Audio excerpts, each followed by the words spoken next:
Hallo meine lieben Freunde, ich freue mich, dass ihr auch heute wieder dabei seid. Heute möchte ich euch ein kleines, feines Paradies zum Träumen vorstellen. Ihr wollt wissen, wo ihr das findet? Na dann bleibt dran. Ich wünsche euch viel Spaß beim Anschauen.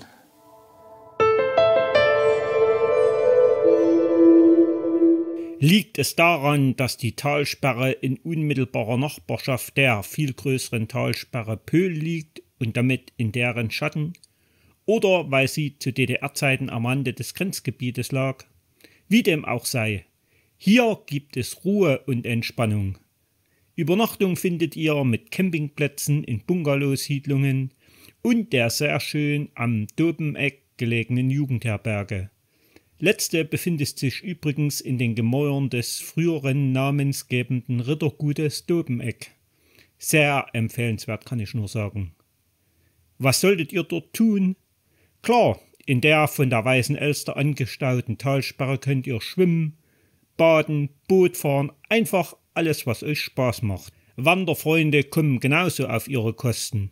Besucht doch einmal die erstmals 1327 erwähnte Burg Stein, oder besser gesagt die Reste der Ruine.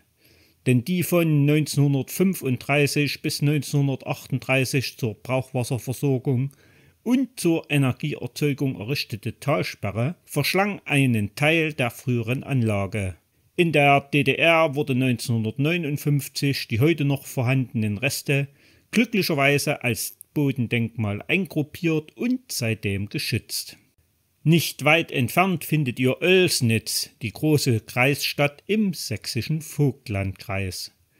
Diese ist sogar von der Talsperre zu Fuß erreichbar und hat ebenfalls vieles zu bieten. Beispielsweise der schöne Marktplatz, das Schloss Vogtsberg und vieles andere mehr. Auch fußläufig erreichbar im Elstertal ist die markante Autobahnbrücke der A72. Der Bau der Brücke wurde 1938 begonnen, die Arbeiten wurden jedoch 1940 aufgrund des Zweiten Weltkrieges eingestellt. Nach der deutschen Teilung war kein Bedarf mehr vorhanden, also wurde der Bau gänzlich eingestellt und blieb 50 Jahre lang unvollendet. Schließlich wurden im Jahr 1990 die Bauarbeiten wieder aufgenommen und mit der Eröffnung 1993 das nächste Nadelöhr auf der A72 aufgelöst. Natürlich könnt ihr dem Elstertal noch weiter flussabwärts folgen. Wir wollen aber in der Nähe von Pürg bleiben. Ich kann euch das frühere Grenzgebiet wärmstens empfehlen. Dort gibt es jede Menge kleine, fast vergessene und unberührte Perlen zu entdecken. Die Trinkwassertalsperre Dröda, manchmal auch als Talsperre Feilebach bezeichnet. Nicht weit entfernt findet ihr mit Heinersgrün und seiner wunderschönen Kapelle Sancta Clara einen echten Genuss geboten, der anmutet wie eine Kapelle in den Alpen.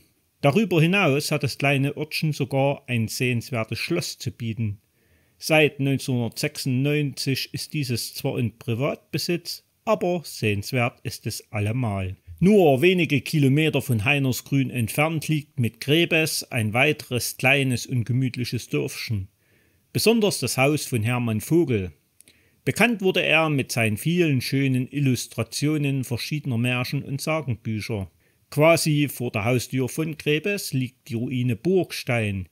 Hier findet ihr einen schönen Platz zum Träumen, Fantasieren und Staunen. Geschichte der neueren Zeit schrieb in Gutenfürst der Grenzbahnhof. Gutenfürst selbst ist nur ein kleiner Ort, aber es liegt direkt am Grenzstreifen, inzwischen als grünes Band bekannt und weitestgehend mit seiner spröden Landschaft als Wanderweg erhalten geblieben und sehr zu empfehlen. Unweit von Gutenfürst könnt ihr Krobau mit seinem sehenswerten Eisenbahnviadukt entdecken. Oder wie wäre es mit dem Wasserschloss Geilsdorf? Auch wenn nur noch die Ruinen des alten Schlosses und der Wallgraben zu sehen sind, spannend und sehenswert finde ich diese Überreste sehr. Oder habt ihr schon einmal das idyllische Ruderitz besucht? Nein? Na, dann wird's höchste Zeit.